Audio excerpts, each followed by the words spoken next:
ये जो केस है जो इतने सालों से सुप्रीम कोर्ट के सामने चल रहा है, ये अध्यक्ष जी साफ सफाई को लेकर, कूड़े की साफ सफाई को लेकर सुप्रीम कोर्ट के विचाराधीन था। इस केस की दिल्ली में स्थापित झुग्गी झोपड़ी बस्तियों से कुछ लेना देना नहीं था, ना ही उनका जिक्र था। अचानक से 18 अगस्त 2020 को इस MC Mehta versus union of India यानी कि इस मुकदमे में सुप्रीम कोर्ट के सामने भारतीय जनता पार्टी की केंद्र सरकार एक हलफनामा दर्ज करती है, एक एफिडेविट सबमिट करती है, जो आज मैं सदन के पटल पे भी रखूंगा और ऐसे सबूत आपको दिखाऊंगा और सदन को दिखाऊंगा और सदन के माध्यम से दिल्ली को दिखाऊंगा, जिससे यह स्थापित हो जाएगा कि भारतीय जनता पार्टी की असली मंशा क्या है, उनकी सोच क्या है। यह वो एफिडेविट है अध्यक्ष जी जो 18 अगस्त 2020 को भारतीय जनता पार्टी की केंद्र सरकार ने सुप्रीम कोर्ट में डाला और इस एफिडेविट के बिंदु नंबर 4 में यह लिखा है कि दिल्ली के अंदर जितने रेलवे ट्रैक्स हैं उसके आसपास झुग्गी बस्तियां हैं और उस झुग्गी बस्ती में रहने वाले लोगों की वजह से वहां पर गंदगी है।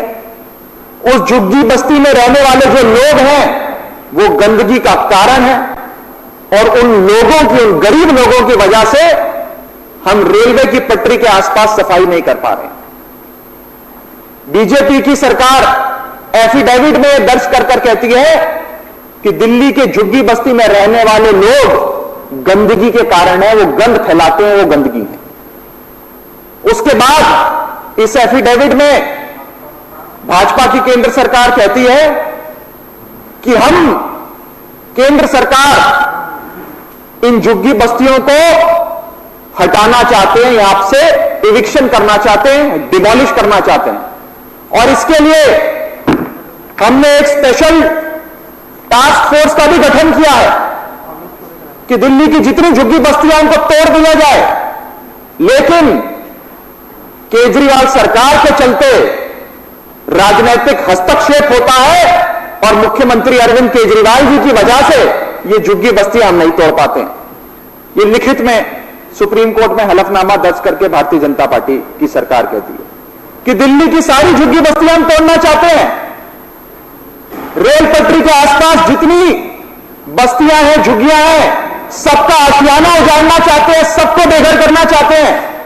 लेकिन केजरीवाल सरकार के हस्तक्षेप के चलते, क्योंकि अरविंद केजरीवाल जी उनके हितों की रक्षा करते हैं, उनके बारे में सोचते हैं, उनकी धड़कन उनके लिए धड़कती है, इसीलिए हम वो झुग्गी बस्तियों को हटा नहीं सकते।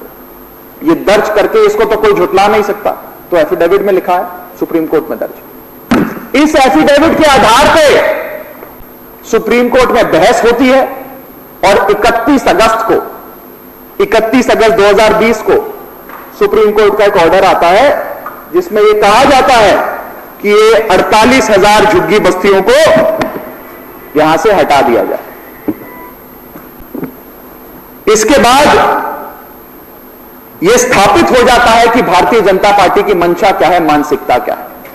चुनाव में इस पार्टी के लोग इन्हीं झुग्गियों बस्तियों में जाते हैं और कहते हैं कि भाजपा को वोट दो, हम तुम्हारे हितों की रक्षा करेंगे और चुनाव खत्म होने के कुछ ही हफ्तों बाद सुप्रीम कोर्ट में जाकर कहते हैं कि ये गरीब लोग जो झुग्गी बस्ती में रहते हैं, ये गंद फैलाते हैं, ये गंदगी का कारण है, इन्हें यहां से निकाल दिया जाए।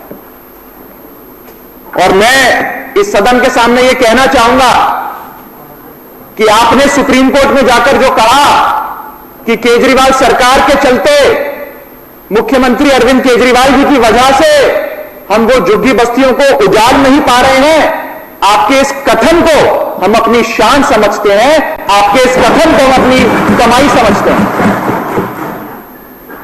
यह बात सत्य है कि केजरीवाल सरकार की दिल की हर धड़कन में गरीब झुग्गी बस्ती वालियों गरीबों की झुग्गी बस्ती में रहने वाले लोगों का हित शामिल है, उनकी फिक्र शामिल है। और मैं इस सदन के माध्यम से यह कहना चाहूंगा हर उस व्यक्ति को जो झुग्गी बस्ती में रहता है, जो अपना आशियाना जिसने वहां सजाया है, कि जब तक दिल्ली में अरविंद केजरीवाल जी की सरकार है, जब तक मुख्यमंत्री अरविंद केजरीवाल जी जिंदा हैं, आपके आशियाने पर एक खरोंच भी नहीं आने देंगे, यह मैं आपको विश्वास दिलाता हूं। इसी के साथ साथ अध्यक्ष जी, भारतीय जनता पार्टी के इस हलफनामे के बाद, उनकी सरकार के इस हलफनामे के बाद दिल्ली में कई जगह झुग्गी बस्ती तोड़ने के नोटिस चिपका दिए गए।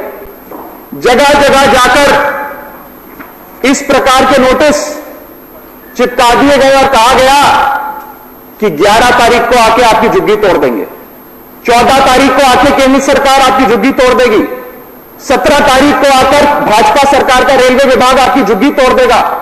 हर जगह इन्होंने ये नोटिस चिपका दिए।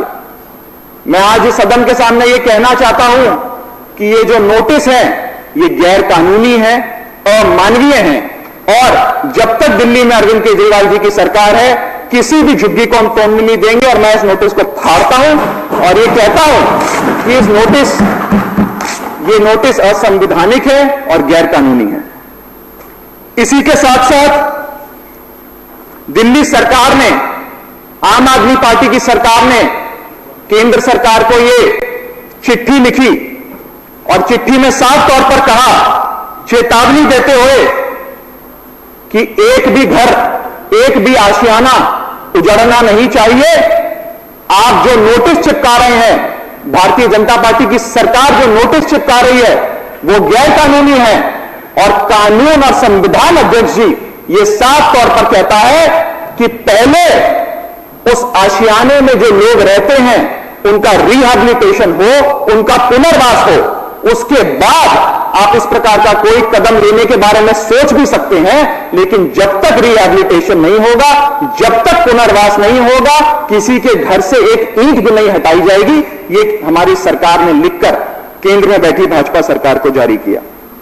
हमने यह भी कहा कि केंद्र में बैठी भाजपा सरकार इन गरीबों को मकान दो, इनका आशियाना उजाड़ने के बारे में सोचने से भी पहले, ऐसा संकल्प भी अपने दिमाग में लाने से पहले उनको मकान दो। और अगर भारतीय जनता पार्टी की केंद्र में बैठी सरकार उनको मकान नहीं दे सकती, तो अरविंद केजरीवाल जी की दिल्ली सरकार उनको मकान देगी। अध्यक्ष जी, ये मैं आपको विश्वास दिलाता हूं।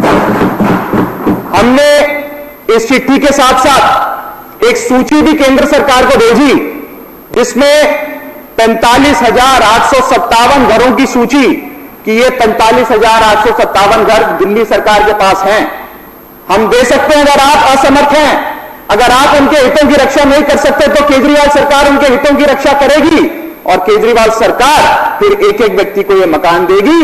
लेकिन किसी के घर से एक ईंट भी बिना पुनर्वास के हिलनी नहीं चाहिए। अध्यक्ष जी, मैं इसी के साथ साथ ये साफ तौर पे कहना चाहूंगा अध्यक्ष जी कि पूरी भारतीय जनता पार्टी, देश भर की भारतीय जनता पार्टी एक अभिनेत्री कंगना रनौत का घर बसाने में लगी हुई है, उसका घर बचाने में लगी हुई है। और दिल्ली में एक सरकार है, केजरीवाल सरकार, जो 28,000 लोग जो झुग्गी बस्ती में रहते हैं उसका आशियाना बचाने में लगी हुई है। एक तरफ भारतीय जनता पार्टी को अभिनेत्री कंगना रनौत की चिंता है और दूसरी तरफ अरविंद केजरीवाल जी की सरकार को उन गरीब लोगों की चिंता है जिन्होंने अपना आशियाना उन झुग्गी बस्तियों में बसाया थे। ये हैं दो सरकारें, इनको अभिनेत्री की चिंता है, हमें गरीब लोगों की चिंता है।